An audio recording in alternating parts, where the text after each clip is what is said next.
بسم اللہ الرحمن الرحیم۔ آپ کے سامنے تشریف لاتے ہیں استاد محترم حضرت مولانا عطاء اللہ عمر صاحب، متعلم اسلامیہ یونیورسٹی مدینہ منورہ۔ السلام علیکم ورحمۃ اللہ وبرکاتہ۔ الحمد للہ رب العالمین والعاقبۃ للمتقین والصلاة والسلام علی اشرف الانبیاء والمرسلین نبینا محمد وعلی آلہ واصحابہ ومن تبعہم بإحسان الی یوم الدین۔ اما بعد فاعوذ باللہ من الشیطان الرجیم، بسم اللہ الرحمن الرحیم۔ وَهَذَا كِتَابٌ أَنزَلْنَاهُ مُبَارَكٌ فَاتَّبِعُوهُ وَاتَّقُوا لَعَلَّكُمْ تُرْحَمُونَ۔ مختصر حمد و صلوات کے بعد سامعین محترم،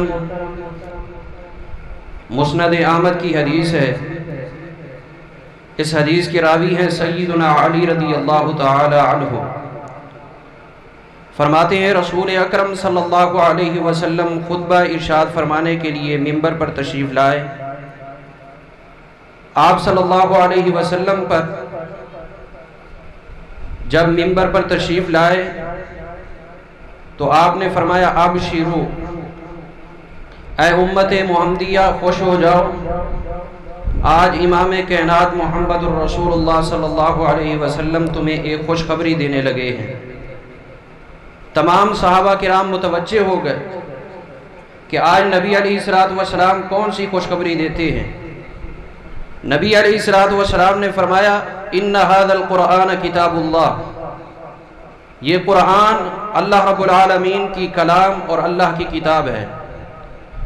فتمسکوا بہ، اس قرآن کریم کے ساتھ مضبوط تعلق اختیار کر لو اور کتاب اللہ کے ساتھ تمسک اختیار کر لو۔ اگر تم نے اس سے کما حقہ اپنا تعلق اختیار کر لیا فَإِنَّكُمْ لَن تَزِلُّوا وَلَن تَهْلِكُوا بَعْدَهُ أَبَدًا، تو دنیا کی کوئی طاقت نہ تمہیں دنیاوی نقصان دے سکتی ہے اور نہ ہی دینی نقصان دے سکتی ہے۔ قرآن مجید کے متعلق آپ نظم سن رہے تھے۔ قرآن ایک ایسی کتاب ہے جس کے ساتھ جس نے کما حقہ تعلق اختیار کر لیا، اللہ رب العالمین اس کو دنیا اور آخرت کی تمام تر کامیابیوں سے سرفراز فرماتا ہے۔ لیکن سوال یہ ہے کہ قرآن کریم کے ساتھ کما حقہ تعلق اختیار کرنے کا کیا معنی ہے؟ قرآن کریم کے ساتھ کما حقہ تمسک اختیار کرنے کا کیا تقاضا ہے؟ جس شخص نے کتاب اللہ کے ساتھ 4 قسم کے تعلق اختیار کر لیے، اس نے کما حقہ قرآن کریم کے ساتھ اپنا تعلق مضبوط کر لیا ہے، اور اللہ رب العالمین اس کو دنیا اور آخرت کی تمام تر کامیابیوں سے نوازے گا۔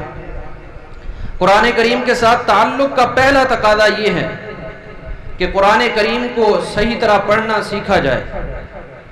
قرآن کریم کا پڑھنا قرآن کریم کے ساتھ تعلق کا پہلا تقاضا ہے، اور جو شخص، جو جماعت، جو طالب علم، جو استاد قرآن کریم کے تعلیم و تعلم کے ساتھ منسلک ہو جاتا ہے، قرآن کریم کے پڑھنے اور پڑھانے کے ساتھ منسلک ہو جاتا ہے، اس سے بڑھ کر کے دنیا کائنات کے اندر کوئی شعبہ نہیں ہے۔ صحیح بخاری کی حدیث ہے، رسول اکرم صلی اللہ علیہ وسلم نے ارشاد فرمایا خیرکم من تعلم القرآن وعلمہ، تم میں سے بہترین وہ ہے جو قرآن کریم کو سیکھے اور سکھلائے۔ یہ قرآن کریم کے ساتھ تعلق کا پہلا معنی ہے، اور تعلق بالکتاب کا پہلا تقاضا ہے کہ قرآن کریم کو صحیح پڑھنا سیکھا جائے۔ اور قرآن کریم کے ساتھ تعلق کا جو پہلا تقاضا ہے وہ یہ ہے کہ صحیح سیکھنے کے بعد یومیہ بیس پر ہر روز اس کی کچھ نہ کچھ تلاوت کی جائے۔ یہ وہ کتاب ہے جس کی تلاوت کا حکم اللہ رب العالمین صاحب وحی محمد رسول اللہ صلی اللہ علیہ وسلم کو بھی ارشاد فرماتے ہیں اتل ما اوحی الیک من الکتاب، اے نبی آپ بھی اس کتاب کی تلاوت کیا کریں، اس کو کثرت سے پڑھا کریں۔ یہ قرآن کریم کے ساتھ تعلق کا پہلا تقاضا ہے۔ قرآن کریم کی کثرت سے تلاوت کرنا، اس کے ایک حرف کے اوپر اللہ رب العالمین 10 نیکیاں عطا فرماتا ہے، ایک حرف کے اوپر اللہ رب العالمین 10 درجے عطا فرماتا ہے۔ تعلق بالکتاب جو دنیا اور آخرت کی تمام تر کامیابیوں کا ضامن ہے، اس کا دوسرا تقاضا یہ ہے کہ قرآن کریم کے معنی پر، مطالب، مفاہیم پر غور و فکر کیا جائے، قرآن کریم کو سمجھا جائے کہ اللہ رب العالمین ہمیں قرآن کریم کے اندر کیا فرما رہے ہیں۔ کتاب اللہ سے ہمارا تعلق ایسے ہو کہ پتہ چلے اللہ رب العالمین ہم سے کس چیز کا مطالبہ کر رہے ہیں۔ قرآن کریم پر غور و فکر کرنا کس قدر ضروری ہے۔ آپ دیکھیں اللہ رب العالمین نے کتاب اللہ کے اندر 23 مرتبہ قرآن کریم کے اوپر غور و فکر کرنے کا حکم دیا ہے، اور نبی علیہ السلام کا دور نبوت بھی 23 سال ہے۔ گویا کہ ہر سال کا نقطہ آغاز یہی رہا کہ قرآن کریم پر غور و فکر کرو۔ اگر تم نے اس کے معنی، مطالب، مفاہیم اور تراجم پر غور و فکر کرنا شروع کر دیا تو اللہ رب العالمین تمہاری زندگی کے اندر انقلاب پیدا کر دے گا۔ اور یہ حقیقت ہے کہ جس نے قرآن کریم کے اوپر غور و فکر کیا، اللہ رب العالمین اس کی زندگی کے اندر انقلاب پیدا کر دیتا ہے۔ سیدنا عثمان بن مسعود رضی اللہ تعالیٰ عنہ فرماتے ہیں، جب میں مسلمان ہوا تو میں نے نبی علیہ السلام سے کوئی لمبا چوڑا خطاب یا آپ سے کوئی لمبی چوڑی وعد و نصیحت نہیں سنی تھی۔ بس ایک قافلہ تھا، نبی علیہ السلام اس قافلے میں جا رہے تھے، آپ صلی اللہ علیہ وسلم اپنی اونٹنی پر سوار تھے۔ نبی علیہ السلام نے قرآن کریم کی ایک آیت کی تلاوت کرنا شروع کر دی، ان اللہ یأمر بالعدل والاحسان وایتاء ذی القربى وینہی عن الفحشاء والمنکر والبغی یعظکم لعلکم تذکرون۔ نبی علیہ السلام اس آیت کو بار بار پڑھتے جا رہے ہیں۔ میں نے قرآن کریم کی ایک آیت پر غور و فکر کیا، جب تفکر و تدبر کیا تو اللہ رب العالمین نے میرے دل کے اندر ایمان کو بٹھا دیا، میرے دل سے نفاق ختم ہو گیا اور اسلام میرے دل کے اندر گھر کر گیا۔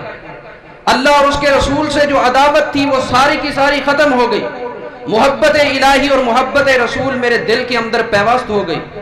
قرآن کریم کے ساتھ تعلق کا دوسرا تقاضا یہ ہے کہ قرآن کریم پر غور و فکر کیا جائے، اور قرآن کریم کے ساتھ تعلق کا تیسرا تقاضا یہ ہے کہ قرآن کریم جو ہم نے سیکھا، پڑھا، اس کو سمجھا، غور و فکر کیا، اس کے اوپر عمل کیا جائے۔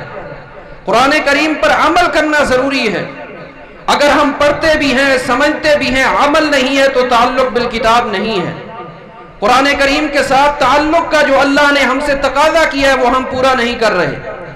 آپ دیکھیں سیدنا عبداللہ بن عمر رضی اللہ تعالی عنہ، مسند ابی یعلا کی روایت ہے، فرماتے ہیں کہ میں نے سورہ بقرہ کو سیکھنے میں 7 سال لگا دیے۔ یہ سورہ بقرہ 2.5 سپاروں کے اوپر مشتمل ہے۔ 7 سال میں نے لگا دیے سورہ بقرہ کو سیکھنے میں، حالانکہ بڑے ذہین فتین تھے، بہت سمجھدار تھے۔ ایک آدمی نے چونک کر سوال کیا، اے عبداللہ، آپ جیسا سمجھدار آدمی سورہ بقرہ کو سیکھنے میں 7 سال لگاتا ہے، وجہ کیا ہے؟ فرمانے لگے 7 سال اس لیے لگ گئے کہ میں نبی علیہ السلام سے ایک آیت سیکھتا تھا، اس کے معانی اور مطالب پر غور و فکر کیا کرتا تھا، اور پھر اس کے اوپر عمل کیا کرتا تھا۔ جب میں نے سورہ بقرہ مکمل کی، دنیا کا کوئی ایک شخص بھی ایسا نہیں تھا جو مجھے آواز لگا کر کہے، عبداللہ تو نے سورہ بقرہ پڑھ لی ہے، سورہ بقرہ کی فلاں آیت یا فلاں آیت کے فلاں حصے پر تیرا عمل نہیں ہے۔ حضرات، صحابہ کرام کہتے ہیں تعلمنا العلم والعمل معا، ہم نبی علیہ السلام سے علم و عمل اکٹھے سیکھا کرتے تھے۔ ایسا نہیں ہے قرآن کریم سیکھ لیا اس پر عمل کرنا نہیں سیکھا۔ ہمارے آئے روز پروگرام ہوتے ہیں، لیکن معاشرے کے اندر انقلاب کیوں نہیں آتا؟ ہم سنا کے پس پل ڈال دیتے ہیں، کما حق کا عمل نہیں کرتے۔ صحابہ کرام کی زندگی کے اندر انقلاب اس لیے آیا کہ جب نبی علیہ السلام سے کوئی علم سیکھا اس پر عمل کیا۔ بلکہ روایات میں آتا ہے، آپ کو معلوم ہے نبی علیہ السلام پر اللہ نے قرآن کس طرح نازل کیا ہے۔ 23 سال کے عرصے کے اندر تھوڑا تھوڑا کر کے قرآن نازل ہوتا رہا ہے، اور ایک وحی سے دوسری وحی کے درمیان وقفہ ہوا کرتا تھا۔ کبھی یہ وقفہ دن کا ہوتا، کبھی ہفتے کا، کبھی کبھار مہینے کا وقفہ بھی ہو جاتا۔ صحابہ کرام کہتے ہیں جب پہلی وحی کے بعد دوسری وحی نازل ہوتی، اللہ کے فضل و کرم سے ہم دوسری وحی کے نازل ہونے سے پہلے پہلی وحی کے اوپر عمل کر چکے ہوتے تھے۔ یہ تعلق بالکتاب کا تیسرا تقاضا ہے۔ چوتھا تقاضا یہ ہے کہ قرآن کریم جو ہم نے پڑھا، سیکھا، سمجھا، عمل کیا، اس کے پیغام کو لوگوں تک پہنچایا جائے، قرآن کریم کی تعلیم لوگوں کے سامنے پیش کی جائے۔ یہ قرآن کریم کے ساتھ تعلق کا چوتھا تقاضا ہے۔ صحیح مسلم کی حدیث ہے، نبی علیہ السلام نے فرمایا یؤتی القرآن یوم القیامہ وأہلہ الذین کانوا یعملونہ، قیامت کا دن ہوگا، قرآن اور اہل قرآن کو اللہ رب العالمین کی عدالت میں پیش کیا جائے گا۔ کون سے لوگ؟ جو قرآن کریم کو پڑھتے بھی تھے، سمجھتے تھے، عمل کرتے تھے، اور نمبر 4 اس پیغام کو آگے لوگوں تک پہنچاتے تھے۔ جب یہ اللہ کی بارگاہ میں پہنچیں گے، تقدمہم سورۃ البقرہ وآل عمران، سورہ بقرہ اور سورہ آل عمران ان کی قیادت اور لیڈری کر رہی ہوں گی۔ اللہ رب العالمین ہمیں قرآن کریم کے ساتھ تعلق بالکتاب اور تمسک بالکتاب کما حقہ اختیار کرنے کی توفیق عطا فرما دے۔ اگر ہم نے یہ 4 تعلق اختیار کر لے، نبی علیہ السلام نے فرمایا فَإِنَّكُمْ لَمْ تَزِلُّوا وَلَمْ تَهْلِكُوا بَعْدَهُ أَبَدًا، جو شخص، جو جماعت، جو طبقہ قرآن کریم کے ساتھ یہ 4 تعلق اختیار کرے گا، سیکھے گا، پڑھے گا، اس کو سمجھے گا، عمل کرے گا اور لوگوں تک قرآن کے پیغام کو عام کرے گا، نہ دنیا میں کوئی خسارہ پا سکتا ہے، نہ آخرت میں کسی قسم کی پریشانی کا سامنا ہوگا۔ اللہ رب العالمین ہمیں قرآن کریم کے ساتھ کما حقہ تمسک و تعلق اختیار کرنے کی توفیق عطا فرما دے۔ وآخر دعوایا ان الحمد للہ رب العالمین۔